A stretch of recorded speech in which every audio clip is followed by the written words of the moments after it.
Graça e paz da parte de Jesus Cristo para cada um de nós, que Deus nos abençoe com muito entendimento para o momento que a gente vive, para essa mensagem, né? Nós vivemos um momento muito delicado, né? Há uma inversão de valores muito grandes e hoje você tem que provar que você é inocente. Isso é muito complicado nos dias atuais, né?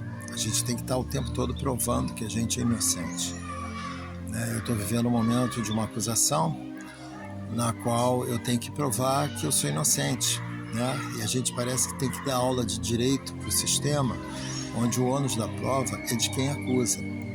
Mas infelizmente a gente vive esse momento, então a gente tem que ir para os tribunais provar que a gente é inocente das acusações que nos são imputadas, né? São imputadas. Mas meditando sobre esse momento que eu vivo, assim, muito turbulento, né? É um momento assim eu me reporto, né? A passagem dos apóstolos no barco, quando Jesus aparece sobre as águas, caminhando, em que Pedro diz: "Se és tu, mande eu ir até ti." E Jesus diz: "Venha." E Pedro vai caminhando sobre as águas, olhando, focando em Jesus. Mas de repente ele foca no vento, nas ondas, no mar revolto, e ele começa a afundar e ele pede socorro a Jesus. Ontem eu vivi isso pela minha manhã, né? Eu perdi um pouco o foco em Jesus e olhei para os meus problemas e a gente começa a afundar, né? Nesse oceano psicológico nosso. Mas foi rapidinho, às 9 horas da manhã eu já tinha gritado: "Jesus, me socorre", às 9h30 por aí. E aí voltei o foco para Jesus, né? A gente tem que orar como eu oro, dizendo que sentimento nenhum nos domina, nós somos dominados e movidos pela fé em Jesus Cristo.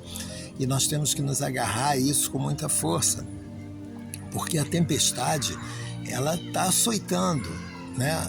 Cada um de nós tem a sua tempestade, recebe o seu açoite, mas o nosso foco tem que ser em Jesus Cristo, né? A gente tem que estar focado em Jesus, porque Ele é a nossa salvação, é o nosso defensor, é o nosso advogado, é o nosso juiz e o nosso mestre, né? Que você possa estar muito focado em Jesus Cristo. A mensagem que eu tenho para vocês hoje é que a gente tem entendimento em como Deus age. O nosso Deus da sarça é o mesmo Deus de hoje, tá? E perceba que no texto onde Moisés faz os sinais para Faraó, a palavra de Deus diz que Deus endurecia o coração de Faraó para fazer com que Faraó agisse contra a razão, contra o bom senso, contra a lógica. E no mundo atual nós vemos pessoas agindo dessa forma, contra a lucidez, contra o bom senso, contra a lógica. E acreditem, como no texto bíblico, onde diz que Deus iria tragar a vida de Faraó, né? Por isso que Deus endureceu o coração dele e tragou a vida de Faraó. Deus vai tragar a vida daqueles que ele endurece o coração. Essas pessoas que estão agindo fora da lógica, fora do normal, fora da piedade, fora da justiça, Deus em algum momento vai tragar a vida dessa pessoa, assim como tragou Faraó em meio a uma tormenta de uma parede de oceano caindo sobre ele. Essas pessoas serão tragadas, né? Isso diz o texto bíblico.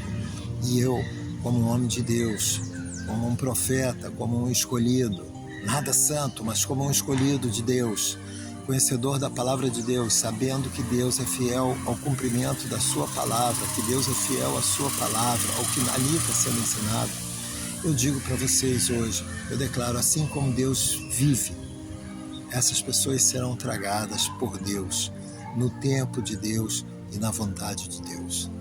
Essa é a mensagem que eu dei para vocês. Não percam o foco em Jesus Cristo, né?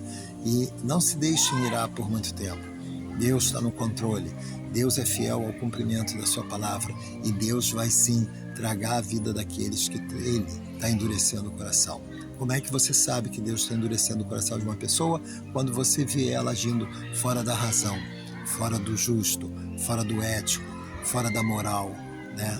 Essas pessoas serão tragadas por Deus. São joios? Eu acredito que são. Um bom dia para vocês, que Deus abençoe vocês em nome de Jesus Cristo de Nazaré. E que a gente possa estar orando por nós, usando o poder da nossa palavra, né? Nos abençoando o nosso dia. E se a gente puder orar por aqueles que de alguma forma estão padecendo sobre o jugo da injustiça nesse nosso Brasil, nesses nossos dias. Tem muita gente batendo palma para quem é cruel e quem está errado. Que Deus abençoe a nós e faça justiça no Brasil e na nossa vida. Em nome de Jesus, amém e amém, tá?